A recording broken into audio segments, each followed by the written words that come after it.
Magandang gabi sa ating lahat, mga kaibigan at mga kapatid. Unang-una, ako po ay nagpapasalamat sa ating buhay na Diyos na binigyan tayo ng pagkakataon na makapag-aral na naman ng ganitong klaseng pag-aaral. So akin pong pinupuri ang ating Panginoon, si Jesus Christ, dahil ang pagkakataong ito ay sobrang mahalaga sa bawat Kristiyano. Sa tuwing tayo ay nag-aaral ng banal na kasulatan, lagi po nating tatandaan, mga kaibigan, na nasa ating kalagitnaan ang presensya ng ating buhay na Diyos. So gagawin natin ito na may kabanalan at gagawin natin ito na may respeto sa harapan ng ating buhay na Diyos. So darating ang panahon, mga kapatid, na hindi na tayo makakapag-aral ng katulad ng ganitong pag-aaral natin ngayon na may kalayaan. Dahil siguro iba sa atin dadalhin sa bilangguan, sa kulungan. Yung iba sa atin, mapupunta tayo sa mga kabundukan. At yung iba sa atin ay hahatulan ng kamatayan. Ngunit bago mangyari yon, mga kapatid, atin pong pahalagahan ang binigay ng pagkakataon ng ating Panginoon na tayo ay makapagpalakas ng ating mga pananampalataya upang tayo ay maging handa sa darating na kabagabagan. At purihin ng Panginoon na tayo ay binigyan ng pagkakataon na makapag-aral ng pag-aaralan natin ngayon.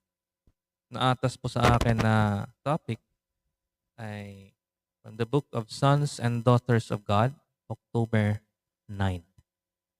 Entitled, God prunes us to make us more fruitful. Napakaganda, mga kapatid. Napakaganda na pag-aaralan natin ngayon. At itong pag-aaralan natin ay totoong nangyayari at totoong mangyayari sa bawat nagsisikap na maging Kristiyano at magiging katulad kay Kristo. At kung tayo ay nag-aangking bayan ng Diyos na nagsisikap nating sundin kung ano yung kalooban ng ating Panginoong Diyos. Mga kapatid, sabi po sa subtitle, We abide in Christ, the living vine. So gaano ba kahalaga na dapat connected tayo kay Jesus Christ na siya yung tinatawag nating living vine? So meron pong sinasabi ang John chapter 15 and in verse 2, mga kapatid. At ang sabi po, every branch in me, sabi ni Jesus Christ, that beareth not fruit, He taketh away. And every branch that beareth fruit, He purgeth it, that it may bring forth more fruit. Mga kapatid, pansinin niyo kung gaano kahalaga na dapat tayo ay connected lagi kay Jesus Christ. Na wala sanang panahon na hindi tayo connected kay Jesus Christ.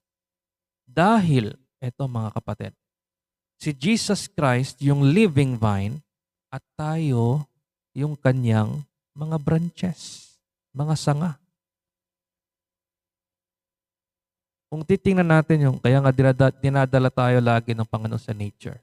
Maging yung mga disciples niya dati. Maging yung mga tao na kanyang pinapangaralan.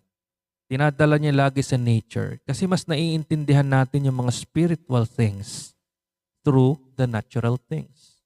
Mga kapatid, yung nature, halaman, yung mga puno, kung puputulin mo yung sanga, kung hindi mo i-connect doon sa nagbibigay ng buhay niya, anong mangyayari sa sanga?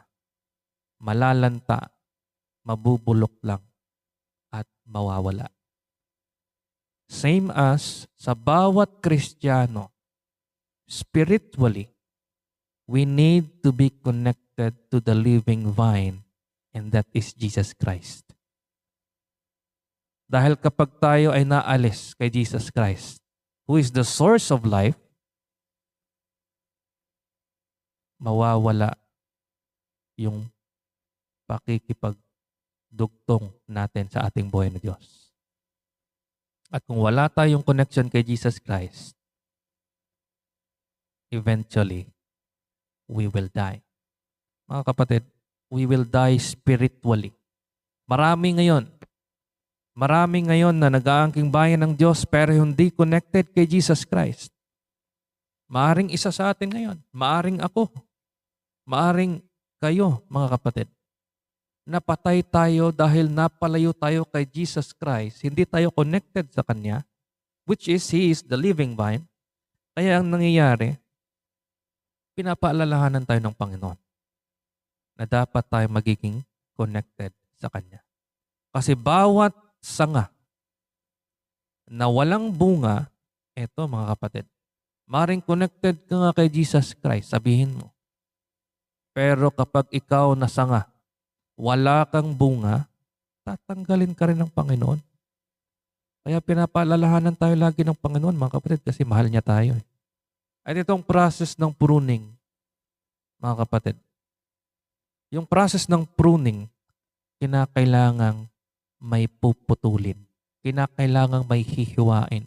Kinakailangang masaktan muna yung halaman bago dadami yung bunga. Ito mga kapatid. Every branch in me that beareth not fruit, he taketh away. Ayaw ng Panginoon na wala tayong bunga. Ayaw ng Panginoon na mananatili tayong stagnant. Na yung faith natin sa Kanya ay ganun lang, lagi. Pero ito maganda mga kapatid. Kapag may bunga ka, ang gagawin ng Panginoon, lilinisin ka niya, puputulin niya, lilinisin niya yung mga hindi dapat na meron tayo upang mas dadami yung bunga. Ano ba yung bunga mga kapatid? Ito yung dapat meron tayo para hindi tayo aalisin ng Panginoon Ano ba yung bunga na dapat meron tayo?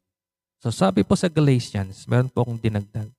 Sabi sa Galatians chapter 5 verse 22 and 23, ano yung spiritual na bunga na dapat meron ang bawat Kristiyano para hindi siya aalisin ng Panginoon, para hindi siya tatanggalin ng Panginoon?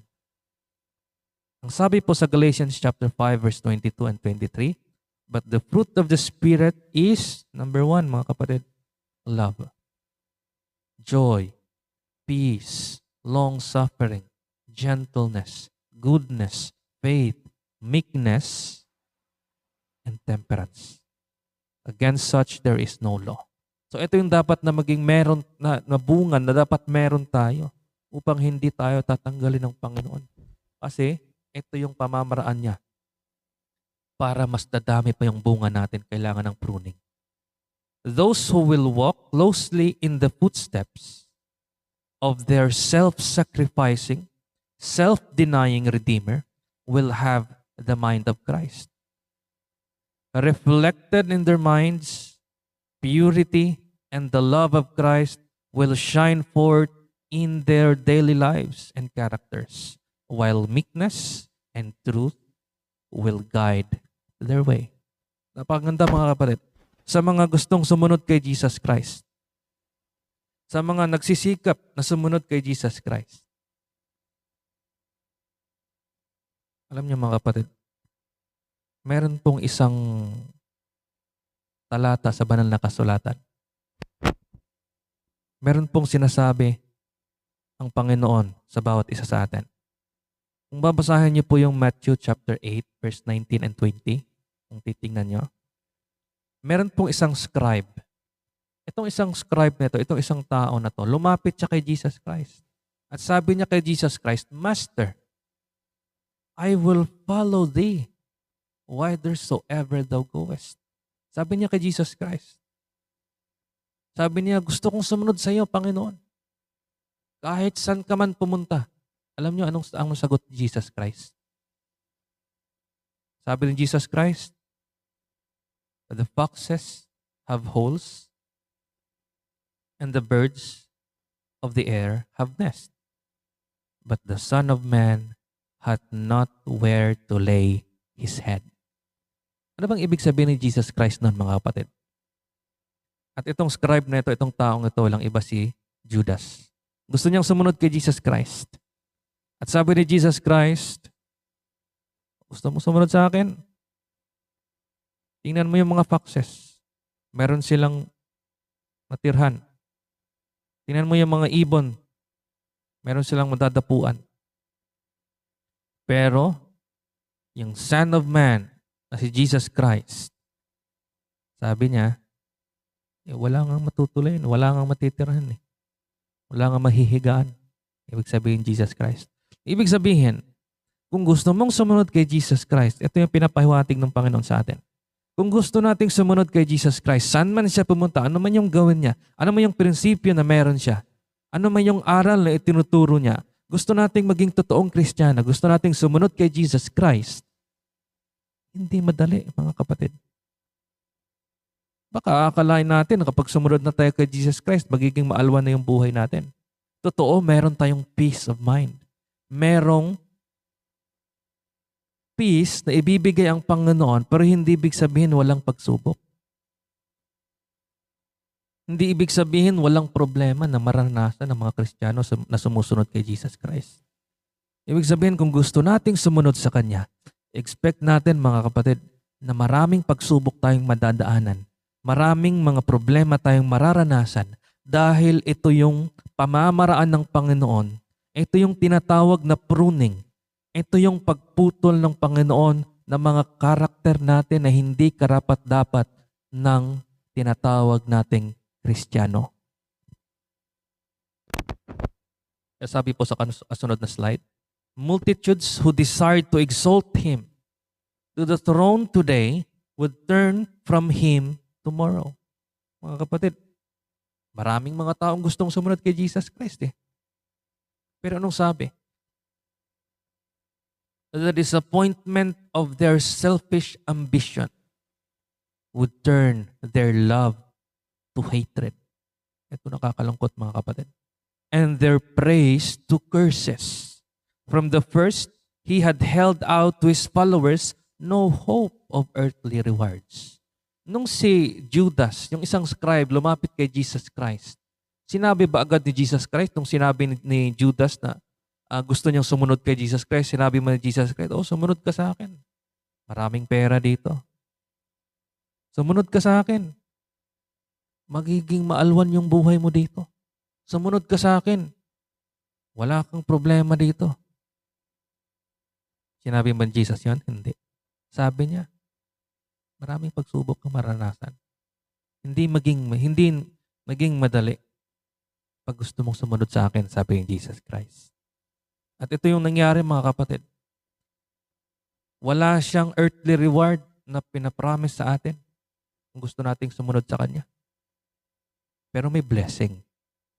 Sabi po sa kasunod, of those now connected with Him, kay Jesus Christ, who is the living vine, there were many who had been attracted by the hope of a worldly kingdom.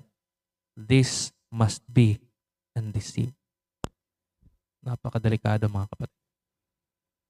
Sabi sa kasunod, every fruitful branch is pruned that it may bring forth more fruit. Even fruitful branches may display too much foliage and appear what they really are not. Mga kapatid, yung mga branches na yan, sa mga nagtatanim, yung mga branches na yan, yung mga sanga-sanga, sa pruning, kasi may nakita ako dito sa banda sa amin. Yung mga branches ng yung Philippine lime, anong tawag doon, yung kalamansi, yung mga branches niyan, para pala dumami yung bunga niya, kailangang i-prune, kailangang putulin muna yung sanga. At kapag pinutol nila yon, yung process of pruning, ilang linggo ay dadami na yung mga sanga. Hanggang sa pagdumami yung sanga, dadami yung bunga. Kasi mas marami na siyang scope, marami na siyang sanga-sanga na posibleng tutubuan or tutubuan ng bunga. So, same as spiritually, mga kapatid. Kapag tayo ay kailangang tanggalan ng mga masasamang ugali natin na meron tayo, mga kapatid, hindi po madali yun. Yung nakasanayan mo mula bata ka hanggang sa lumaki ka, tapos tatanggalin yan ng Panginoon sa'yo sa pamamagitan ng mga pagsubok, sa pamamagitan ng mga tao na gagamitin ng Panginoon na magpapayo sa'yo. Minsan masasaktan ka. Bakit ganito? Kaya nga po sabi ng Panginoon, let no one say, I cannot remedy the defects of my character. Kasi kapag ganito yung desisyon mo, you will certainly fail to obtain the everlasting life. Ganito na ako eh. Mula nung bata ko, ganito na ako. Hindi na ito mababago eh. Sabi ng Panginoon, mga kapatid, kailangan nating maranasan yung prosesong ito. And this is not an easy matter. Masakit, pero pagdating ng panahon na binago tayo ng Panginoon dahil itinalaga natin yung sarili natin sa Kanya, sobrang ganda ng magiging bunga. Sunod, the followers of Christ may be doing some work for the Master and yet not be doing half what they might do. He then prunes them because, ano daw ang sabi ng Panginoon? Because of worldliness, self-indulgence, and pride are cropping out in their lives. Bakit kailangan putulin yung mga ganitong bagay? Kasi yung mga makasanlibutan, yung pansariling kasiyahan, at yung pride na meron ang bawat isa sa atin, lalo na yung spiritual pride, mga kapatid. Na akala natin gumagawa na tayo sa gawain ng Panginoon. Akala natin mga missionary na tayo. Ay okay na.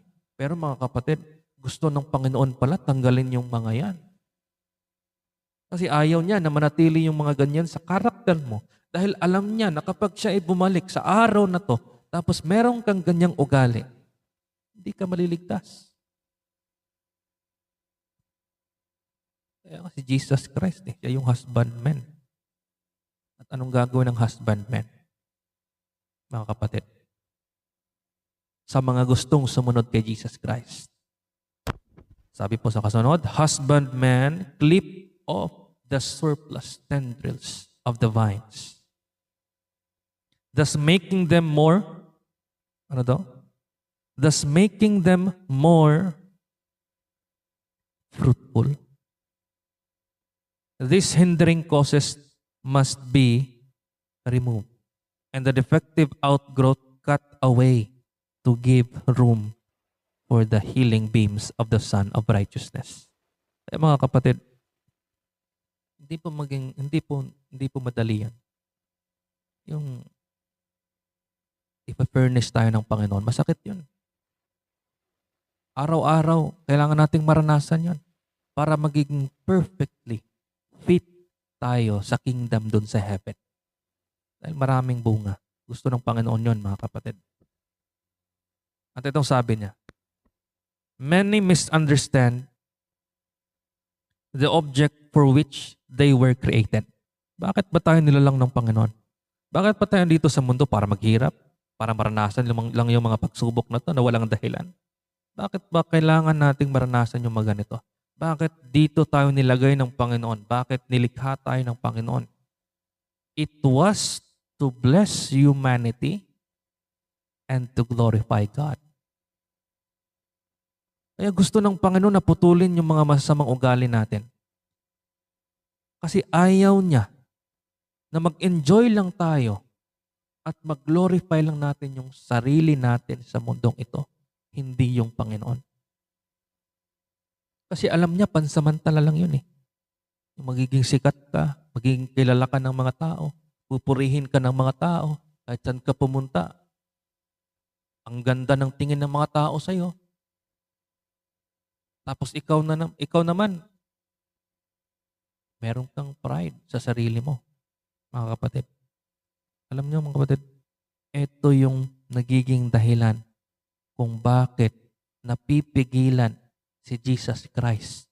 Kung bakit naantala yung pagdating ni Jesus Christ sa mundong ito. Dahil hindi pa tayo handa.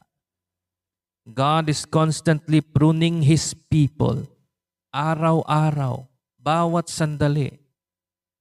Ito yung proseso na ginawa ng Diyos sa atin. Cutting off profuse, spreading branches, that they may bear fruit to His glory and not produce leaves only. Hindi lang dahon. Sobrang lagungan ng dahon mo pero wala kang bunga, puputulin ka ng Panginoon. Alam mo yung dahon na yan? Yan din yung ginamit ni Adan at Eva doon sa Garden of Eden nung nagkasala sila. Nung wala na yung kaluwalhatian ng Panginoon, kasi yung nasunod nila, yung sarili lang nila, nagkasala sila. Ano yung ginawa nila? Dahil naalis na yung damit nila na tinatawag nating Christ righteousness. Yung liwanag na meron sa kanila na wala ay pinalitan nila ng dahon.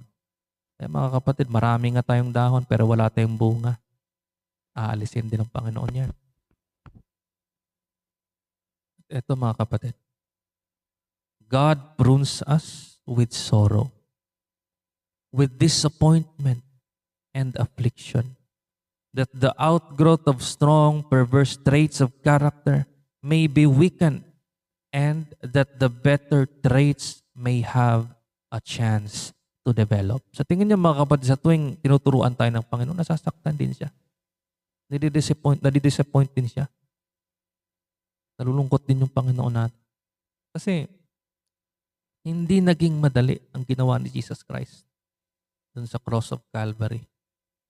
Hindi naging madali yung sacrifice ni Jesus Christ para lang yung tao maturuan at maibalik sa tamang landas upang magkaroon tayo ng pagkakataon na mapalago yung mga karakter natin through the grace of Christ. Ano bang gagawin natin mga kapatid para mapalago natin yung karakter ng totoong Kristiyano? Idols must be given up. Sino ba sa inyo may mga idols pa dyan? Bigay na natin sa Panginoon yan. Alisin na natin sa sarili natin yan. Maging ako, bawat isa sa atin, meron tayong mga kanya-kanyang idols.